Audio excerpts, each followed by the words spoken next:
A traição de um aliado do Kremlin está deixando o mercado de petróleo em situação crítica. O que antes víamos apenas em filmes ou associávamos a grupos terroristas agora se repete, mas pelas mãos do exército russo. As vendas de petróleo da Rússia para a China despencaram de forma alarmante, segundo revelações do Bloomberg. Com o endurecimento das sanções americanas contra gigantes como Rosneft e Lukoil, as refinarias chinesas recuaram, temendo represálias. Até mesmo empresas privadas que costumavam ignorar os riscos, agora evitam novos carregamentos.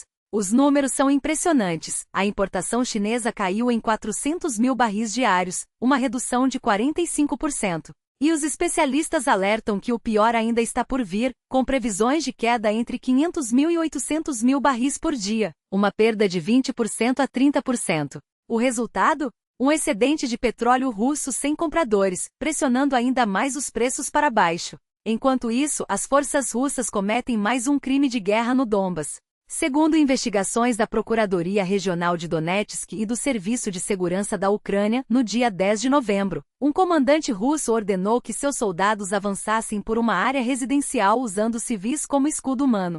Entre as vítimas, um homem, uma mulher e um adolescente de 13 anos. A tática típica de grupos terroristas, agora é adotada por uma unidade regular do exército russo, o 1º Batalhão de Fuzileiros Motorizados, ligado à 1ª Divisão de Guardas da Rússia, que atacava a periferia da cidade. Esse tipo de conduta viola flagrantemente o direito humanitário internacional e reforça o padrão de uso sistemático de reféns pelas tropas russas. As provas coletadas serão fundamentais em futuros tribunais internacionais. Na Ucrânia, a crise política se aprofunda com o escândalo envolvendo o caso Medvedchuk. Deputados da coalizão Solidariedade Europeia bloquearam a tribuna do parlamento, exigindo a saída imediata de 2 ministros, o da Justiça, Herman Lushenko, e o da Energia, Svitlana Grinchuk. Hoje não é dia de discutir apenas a demissão de 2 ministros, mas de quem os protege e encobre suas falcatruas, declarou um parlamentar. O presidente Volodymyr Zelensky, porém, resistiu à pressão e afirmou que sua bancada não apoiará a queda apenas desses nomes, classificando a manobra como uma tentativa de desestabilização. Enquanto isso, a oposição exige a renúncia de todo o governo, acusando de trair a confiança do povo ucraniano.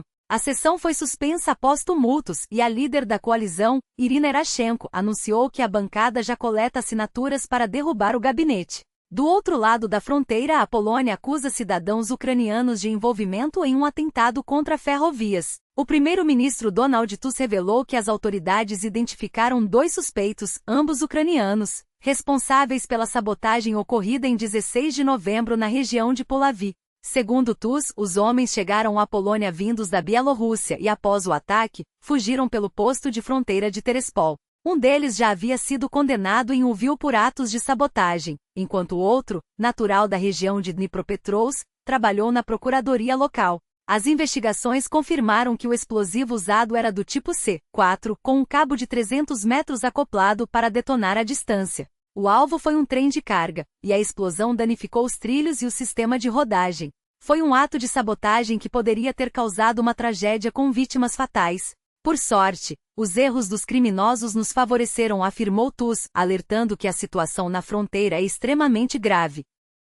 Enquanto isso, Kiev se prepara para retomar as negociações com Moscou, com a presença do presidente Zelensky na Turquia nesta segunda-feira. Também está confirmada a chegada do enviado especial dos Estados Unidos, Steve Witkoff, para discutir a reativação do formato de Istambul, paralisado desde o verão. Mas o Kremlin já deixou claro que não enviará representantes. O porta-voz Dmitry Peskov afirmou que não há planos de contato entre Vladimir Putin e o enviado americano ou autoridades turcas. Moscou mantém sua posição, que é bem conhecida, inclusive em Kiev. Estamos abertos ao diálogo, mas não recebemos sinais concretos de disposição da Ucrânia, declarou. Enquanto isso, a Rússia insiste em culpar o Ocidente pela falta de avanços. A guerra não dá trégua, e o Kremlin busca novas formas de financiar sua máquina de guerra. Com a queda nas receitas do gás, o governo russo agora mira diretamente no bolso dos cidadãos. Na região de Chelyabinsk, uma nova medida obriga trabalhadores de fábricas de defesa a doar parte de seus salários para a operação militar especial. A quantia, cerca de 500 rublos por mês, que serão destinados ao fundo Tudo pela Vitória. A prática já é testada e deve ser expandida para todo o Ural até o fim do ano. É um valor razoável, justificam as autoridades. Em Kurgan, esquema semelhante já está em vigor. Enquanto isso, a Duma aprovou o orçamento federal, destinando 50 bilhões de rublos, 8 bilhões a mais do que o previsto, ao Fundo Defensores da Pátria, comandado pela sobrinha de Putin, Anna Tsivileva. O dinheiro será usado para apoiar combatentes e suas famílias. Nos últimos 2 anos, o fundo já movimentou mais de 50 bilhões de rublos com milhões de solicitações registradas, números que, na prática, escondem a realidade de um país cada vez mais sufocado pela guerra. Para quem ainda acredita que a situação pode melhorar, os fatos mostram o contrário. Entre sanções, traições de aliados e crimes de guerra, a Rússia segue em um caminho sem volta. E enquanto o Kremlin espreme seus cidadãos para sustentar a guerra, o mundo assiste a mais um capítulo de uma crise que não tem previsão de acabar. E milhares de coordenadores sociais e centenas de milhares de veteranos receberam supostamente ajuda do Estado. Mas a realidade é bem mais crua. Os combatentes denunciam que a assistência jurídica é oferecida via Google, e os pedidos de documentação são frequentemente negados. Ou seja, o dinheiro do orçamento não só financia a guerra do tio Vova, mas também alimenta um sistema que, como revelou um recente projeto de investigação, colocou 24 parentes do presidente em posições de poder em apenas 26 anos de governo. Com 353 votos a favor e apenas uma contra, o parlamento russo está pronto para a guerra, e não para a paz. Enquanto isso, do outro lado do Atlântico, Trump não esconde sua insatisfação com a forma como o México combate o narcotráfico. O ex-presidente já deixou claro, a única condição para uma operação militar é a aprovação do Congresso, mas ele garante que tanto republicanos quanto democratas moderados apoiarão a ação. Falei com o México. Eles conhecem minha posição, declarou, prometendo varrer centenas de milhares de pessoas das zonas de produção de drogas. Agora, os Estados Unidos bloquearam rotas marítimas, mas afirmam conhecer cada caminho usado pelos cartéis. A Casa Branca já incluiu organizações mexicanas na lista de grupos terroristas, e as operações prometem ser implacáveis. Ataques com drones a laboratórios, eliminação de chefes do narcotráfico e caça aos fornecedores. A escalada é clara. Washington convocou o embaixador mexicano, enquanto o governo de López Obrador insiste no respeito à soberania. Paralelamente, Trump enviou o grupo de ataque liderado pelo porta-aviões USS Gerald Rua Ford para as costas da Venezuela, dando início à Operação Lança do Sul. Na Bielorrússia, Lukashenko volta a apertar o cerco contra os opositores e suas famílias. Após exigir o pagamento de tarifas elevadas de serviços públicos para aqueles incluídos em listas de desempregados ou não engajados na economia, o regime agora cobra os mesmos valores abusivos dos demais membros da família, mesmo que vivam sob o mesmo teto. Muitos bielorrussos já receberam as contas de outubro e sentiram o impacto.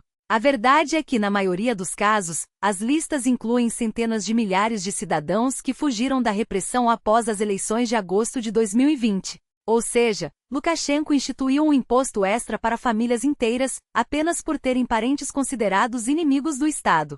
A pergunta que fica é: quanto falta para o retorno do princípio stalinista de punir coletivamente os traidores? Se o Congresso dos Estados Unidos aprovar novas sanções draconianas contra a Rússia, o golpe não atingirá apenas os aliados mais próximos do Kremlin, como o Irã. Outros parceiros de Moscou, como o Cazaquistão, também devem se preparar para turbulências. Um recente relatório do The Washington Post detalha os riscos, tarifas punitivas sobre produtos cazaques com componentes russos, da metalurgia à química, passando pelo urânio, maquinário e até o setor agrícola. Se o projeto for aprovado, qualquer aumento no comércio entre o Cazaquistão e a Rússia poderá ser interpretado como uma tentativa de burlar as sanções, mesmo que as transações sejam legais. As consequências seriam devastadoras. Empresas de logística e transporte, bancos envolvidos em operações de exportação e importação, e até mesmo UBS que trabalham com a Rússia seriam alvos. O país poderia se ver isolado economicamente, pagando o preço da proximidade com Moscou. Enquanto isso, o mercado de criptomoedas vive um momento de tensão. O Bitcoin despencou mais de 5% em 24 horas e, pela primeira vez, rompeu a barreira psicológica dos $90.000. Para um ativo que há apenas um mês, registrava máximas históricas acima de $162.000, a queda soa como um alarme. O que parecia ser o início de uma nova era de alta se transformou em uma correção brutal, com o preço agora testando novos fundos. Os investidores assistem apreensivos enquanto a volatilidade domina o cenário. Agradeço por terem acompanhado até aqui. Seu engajamento é fundamental para que possamos alcançar mais pessoas e ampliar o debate. Deixem seus comentários, compartilhem e deem seu like, cada interação faz a diferença. Até a próxima com mais análises e notícias que importam.